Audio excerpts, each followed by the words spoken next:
Hey, thanks for stopping by. Robert Kofed with Computer Creations, and today I'm going to share with you a project that I did recently and kind of the trial and error that I had to go through to get this done on this MakerFlo cherry wood keepsake box. I saw these keepsake boxes at Next Level Laser Conference this year. Really liked them. We were thinking about a gift for an upcoming wedding that we're going to attend, and we thought this would be a perfect way to try one of these out. This is not sponsored by any means. Purchased these with my own money. But I wanted to kind of go through with you my thought process. One of the things that I will tell you is if you're brand new to lasers and you're just not sure, you see a lot of things on the forums, and one of the things is I'm not sure how much material to buy. And what I will tell you is that there's never a case. I've been doing this for 5.5 years now, and even today, if I get an order, like if I had somebody order one of these boxes, I am going to order 2 at a minimum. And that's because almost always either I've got to tweak the settings or something happens and I'm going to need to use that alternate quantity. Whether it's tumblers or wood or slate or granite or something like this, always buy extra. I have talked to a lot of people who think that, I'm going to get a setting and I'm going to put it into LightBurn and I'm going to put this into my laser and it's going to be perfect and that's all there is to it. And the reality is that's just not true. The bottom line is you can get a general idea from other people or even yourself and then have to refine it until you're happy with it. Now, what I will tell you is, am I absolutely 100% thrilled with this outcome? I am happy with it. I think it looks great. There's some things that if I could change, I would, but it's as good as it's going to get right now, and I will continue to refine these settings and it will eventually be perfect. But it's one of those deals where you could spend an inordinate amount of time trying to get the perfect piece and nobody else is going to know. So let's talk a little bit about my thought process. The reason why I wanted to do this project was I hadn't done any boxes like this. I wanted to try my UV on something like this because I knew with the UV we're not engraving with heat, so I knew that I could go ahead and remove the cherry color and hopefully reveal the cream color underneath. That was the goal. And so I started over here, and you can see that I totally messed up this box here. What I did is I started at 500 millimeters a second. Let me look at my notes here because I won't remember. I started at 500 millimeters a second, frequency at 100, Q pulse at 6, line interval at 8, and biodirectional fill. And then I was trying with the crosshatch, without the crosshatch, with flood fill, without flood fill. And what I will tell you, you can actually have the settings really close and dial in the rest of it by either adding a crosshatch or going from regular fill to flood fill. If you're not familiar with flood fill on a Galvo style laser, you should be, because I'm finding that I'm using flood fill more and more all the time and getting a really good result. So, what I did is I started here. I knew that this box was toast and there was no way I was going to be able to do the engrave perfectly the first time. So I started here and I started very lightly. Matter of fact, I started over here with this text. And I started at a very high speed because I knew that I could always rerun it over and over and over again until I got the desired result. But I didn't want to blow right through the cherry into the wood, because you can see that's what I did with part of this engraving. It doesn't look very good. I don't like the way this looks. And so what I had to do is I had to see what it was going to take for the text and then what it was going to take for the large engraving. And I knew that there was no way I could use the same setting for both of those. And what came to pass was I ended up using 500 millimeters a second for speed on my text. I also did biodirectional fill, I cross-hatched it, and I flood filled it. And when I had those 3 settings set up, this text turned out absolutely beautiful. And so that's what I did for my text setting.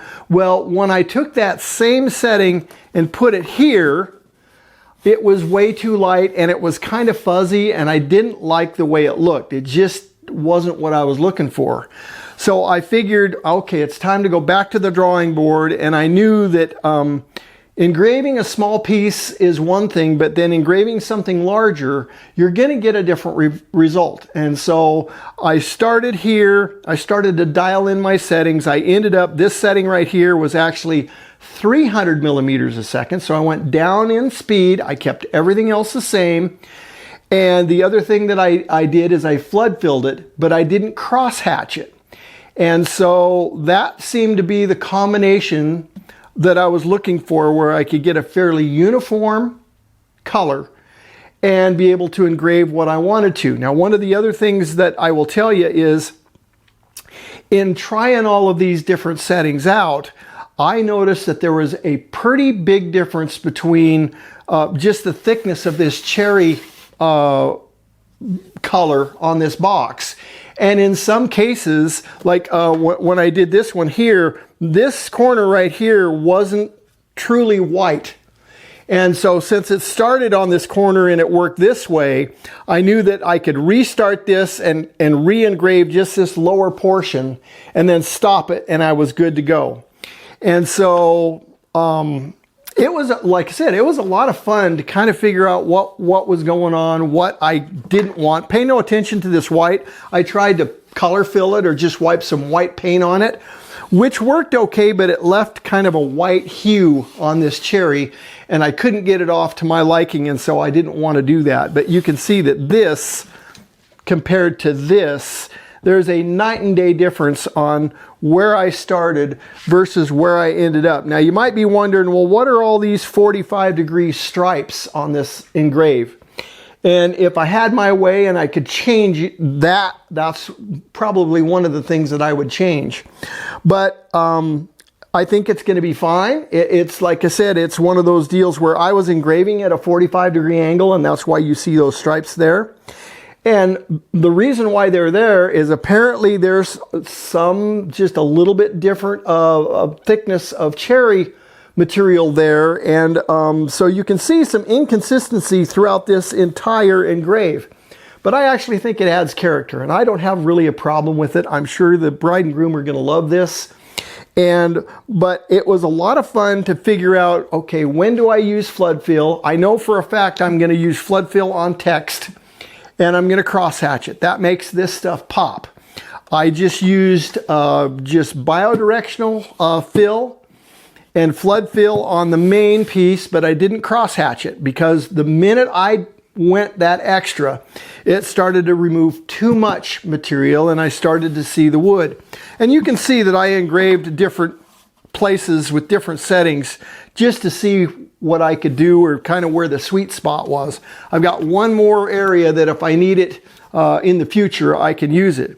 But yeah, it was a fun project. I'll put the settings up right here, a screenshot of what I ended up, at least for the main piece.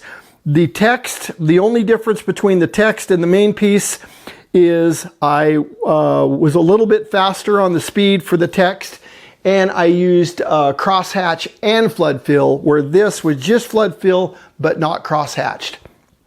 And so anyway, it was a fun project. It's not sponsored in any way, but I thought you guys would like to see kind of that, you know, you see on YouTube that it's just magic. You bring a box in, you engrave it, it's perfect, and out the door it goes. And that's really, we all know that's not the way it works. There's a lot of trial and error on this stuff.